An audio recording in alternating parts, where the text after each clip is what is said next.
Good morning, my lovelies. Welcome back to my channel, Melly's Yarn and Book Adventures. My name is Melly. This is a channel where I speak about everything that is knitting, crochet, yarn, spinning, fiber, crafty related, and books. What I've been reading. Today is Thursday, December 15th, I think. 15th, yes. Sorry, I looked at the advent calendar.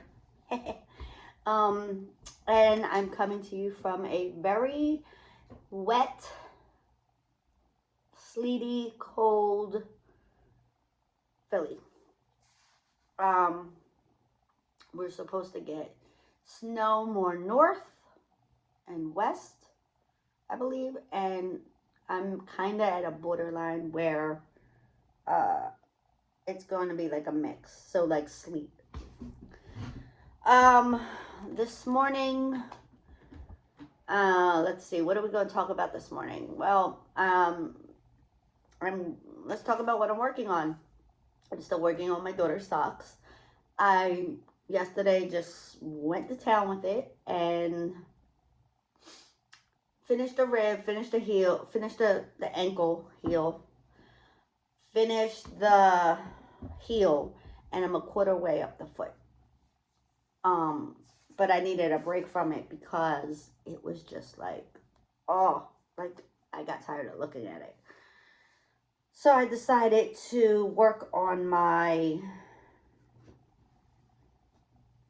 Call of the Midwife blanket that I'm making, which is here. And it's all different colors. There's gray, there's like a peach color, there's like a mauve color, white, and now it's like a sagey color. Not using any particular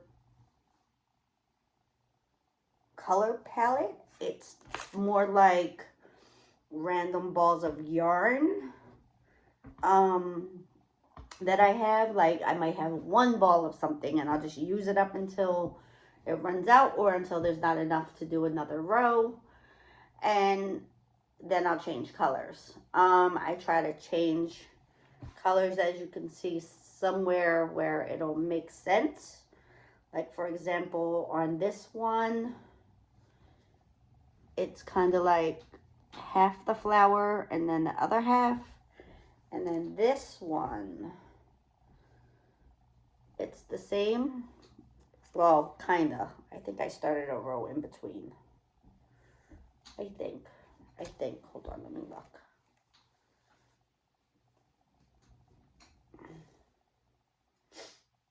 Yeah, I kind of started a row here. You could see it's in between because I thought I was going to have enough yarn and I didn't. But it kind of blends to the point where you can't really tell. I mean, you can, but you can't. So I'm on the green. I'm almost done. This is just yarn worsted from Premier. I got it in the Dollar Tree. I actually found a bag of Dollar Tree yarn that I got in that I actually bought for a different blanket. Forgot about it. And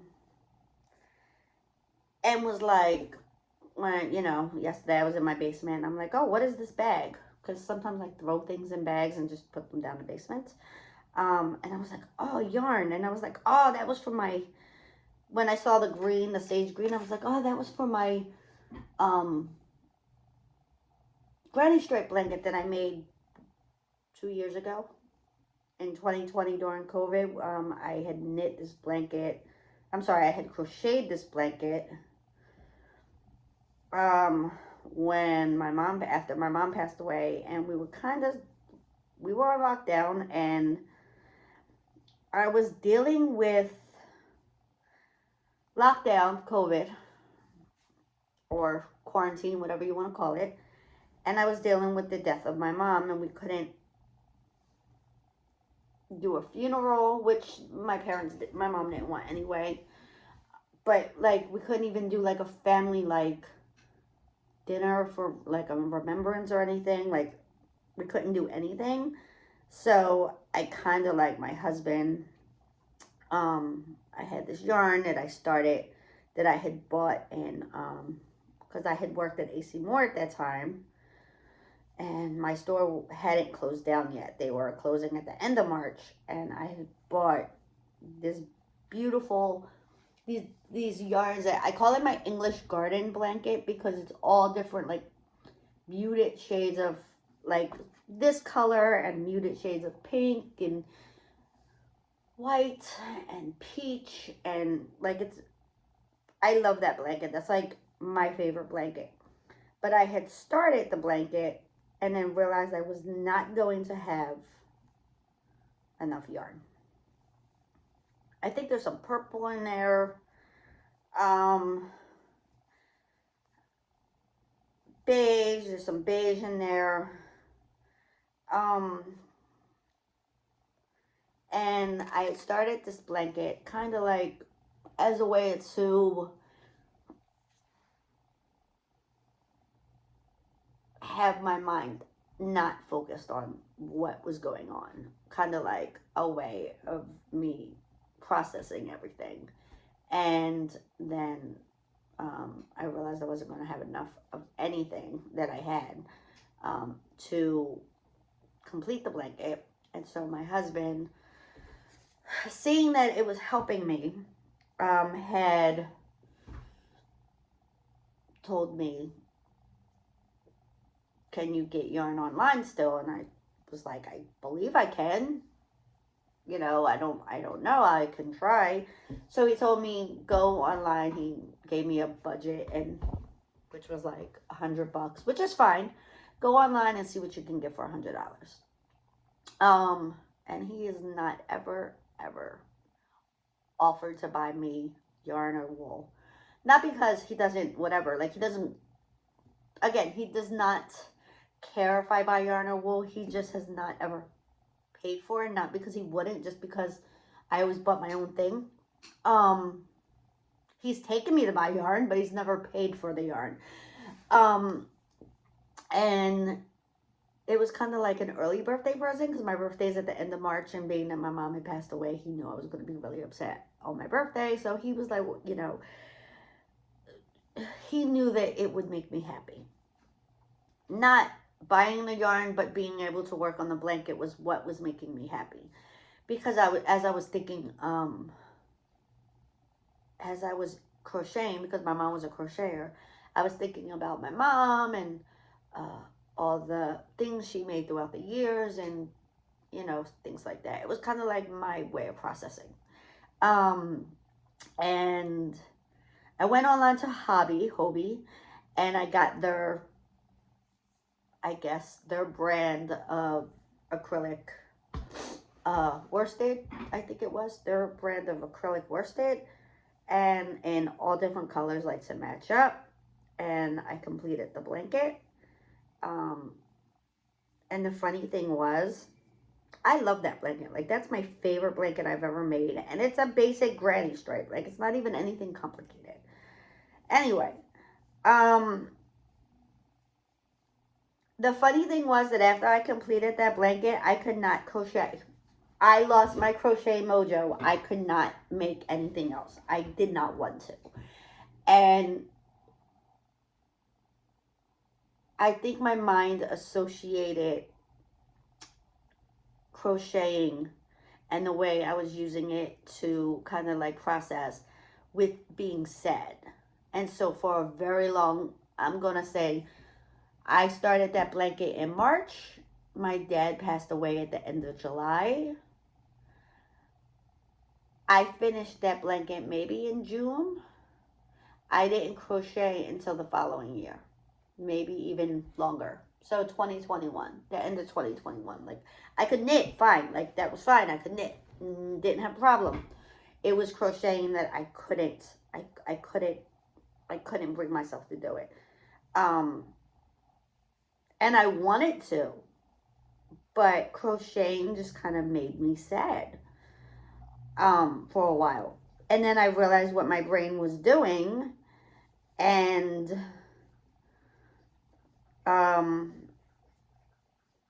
I kind of had to get myself, like, just do it. Just crochet, just make something. you'll realize that it's not, you know, it's not a sad thing. Like, doing it is not going to make you sad. And it doesn't. It makes me think of my mom when I crochet. But it doesn't make me sad anymore when I think of my mom. I mean, yeah, a little bit, but I think, would my mom like this? Would my mom have uh, made something like this? Would my mom have chosen these colors? And then after whatever it is I'm making is done, I'm like, my mom would be very proud of this. And actually, I've posted things online on Facebook or Instagram.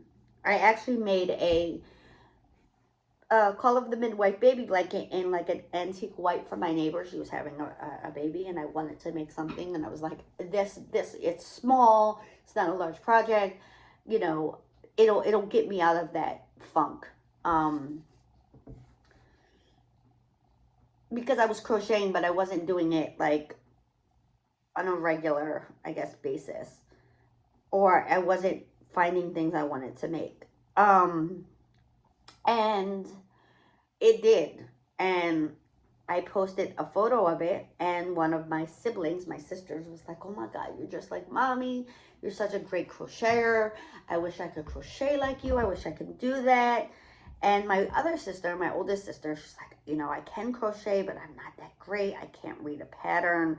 It's just a basic, single crochet or double crochet um, that I can do. And, how did you learn? Did mommy teach you?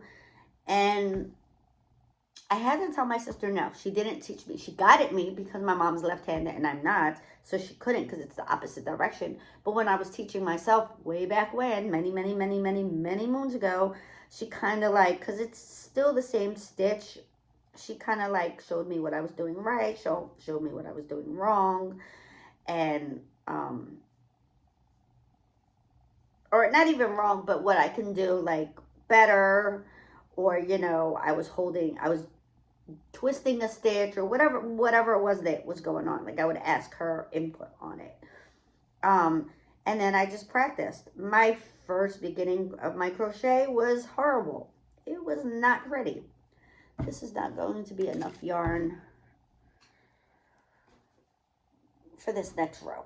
So here's my example of where I'm going to have to pull back and just start a new color.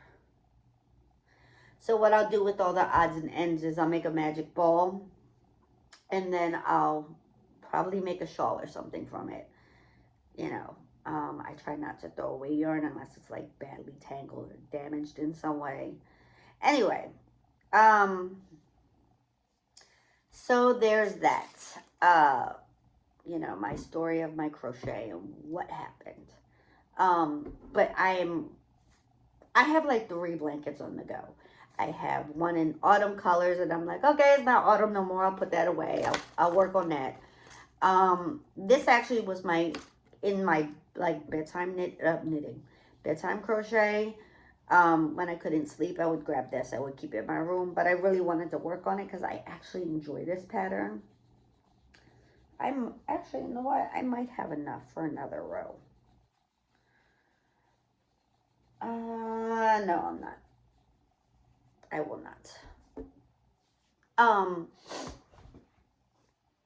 But I really wanted to work on it as a change for getting the sock knitting, because that's really like my thing. So I have a blanket that is my Christmas color blanket, which is not even close to done. It's maybe like a quarter of the way. Like, I'm still on the first red. I did a row of granny squares, sewed them together. Then I'm doing granny stitch, and then I have another row of granny squares I'll add to it maybe. Or I will do my red, white, green, white, and then a row of granny, and then a row of granny squares, and then I'll do all around them white and see how big it gets. It may not be very big because it's I didn't double the yarn, so it feels very small. but they're whatever. It is what it is. So that's what I'm working on, and my rambling story about crochet. Um, I'm reading the Thursday Murder Club by Richard Osman. I'm about 30% through the ebook from the library. I'm enjoying it, but I don't know. Everybody says it's a really good book, and I'm not saying it's not. It really is a good book. I like it, but it's slow because things are just happening. Like, you get introduced to people, and then the murder has taken place. I'm just about where the murder has taken place, and the characters are,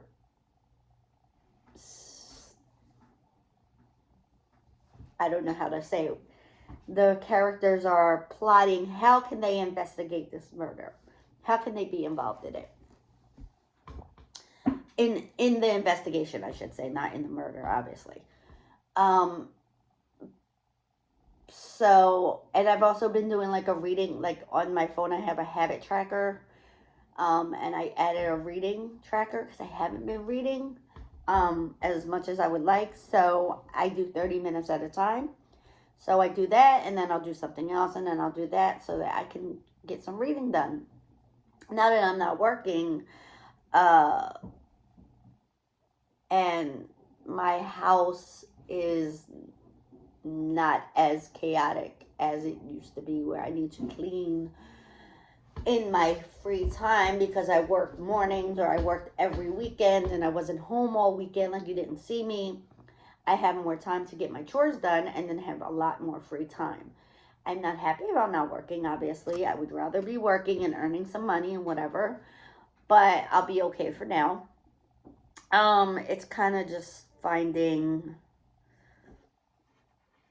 not finding a job, but finding, because I've spoken with my husband and we decided I'm not just going to take a job just to have a job.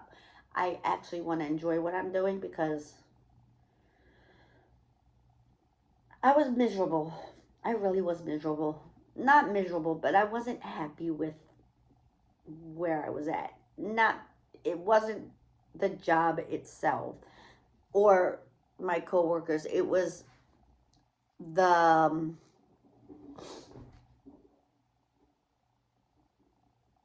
the I don't know even how to call it.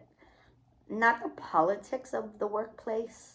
The It was because there was a change that had went on up in management, and the new manager that came in was trying to find her footing. So she was like, everything was kind of like, and then the company itself had changed the way things were done, where we didn't have a specific department we went to, or we weren't, say, in women's clothing, like that was our thing, and that's where we always went. Like me, I was in backstage. That was my thing. Um, we were assigned every day a different spot in the store, except for specific ones that aren't part of the store, which were jewelry, makeup, and cologne. Like, they're not, they're least things. So, I could be in the juniors department one day. I could be in men's one day. I could be in men's shoes one day.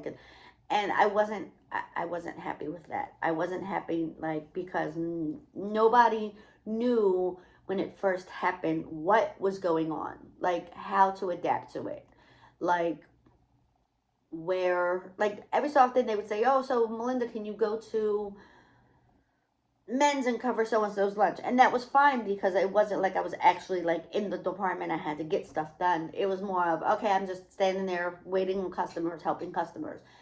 I wasn't doing like stock or whatever, putbacks or whatever. I was just there to cover the register. So everybody was, unless you were there for multiple, and I think they figured this out, that you can't put people in different places every day because nothing is going to get done. So like for 3 days I'd be in one department. So I kind of knew what was going on within that department, what needed to get done, what wasn't done, what, you know. And then next I'd be in another department, but the communication still wasn't really there. Like, we didn't know what needed to get done except for the basics of straighten up, clean up, put away stuff, ring customers, help customers, etc. And I wasn't feeling it anymore. I wasn't happy with it. And I was just like, no, I can't do this no more. And I start becoming miserable, not wanting to go to work and so forth.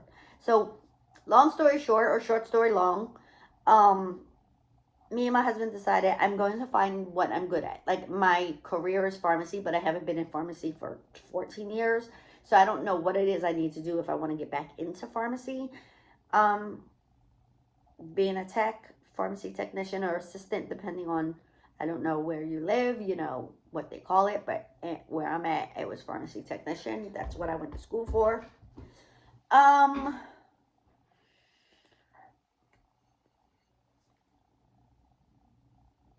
But yeah, I seem to have a little bit more free time and I enjoy it, but I know eventually I'm going to have to find a job.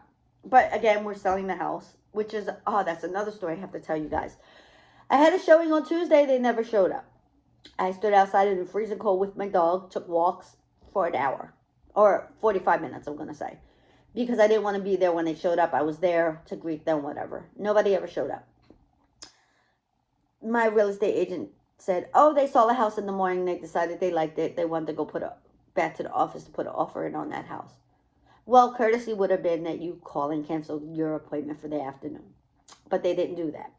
So that pissed off my husband. And he's like, can you put in the listing, if for whatever reason you're not going to come to the appointment, please cancel. Just cancel. If you cancel, that's fine. Whatever. Maybe something came up. Maybe, whatever. I get it. But don't make me sit there and wait, because I have to take my dog out the house. And it's freezing cold outside. And I'm probably going to get sick. Like, I feel all snotty and gross now. Alright, so I've been talking for 22 minutes about nothing. You guys are going to hate this video. I know it. Anyway, I'm going to go. I hope you enjoyed the video. Little life chat, little crochet with me. I guess I'll see you guys maybe tomorrow. Definitely not over the weekend. Probably on Monday. So either tomorrow or Monday. I'll give it a couple days so I can get some stuff to talk about besides my random life stuff. And hopefully show you a finished pair of socks. And I guess that's it. I'll talk to you guys later. Don't forget to like, subscribe. Check me out on Instagram. Goya Snow. GOYASNOW. All one word. I will talk to you later. Bye.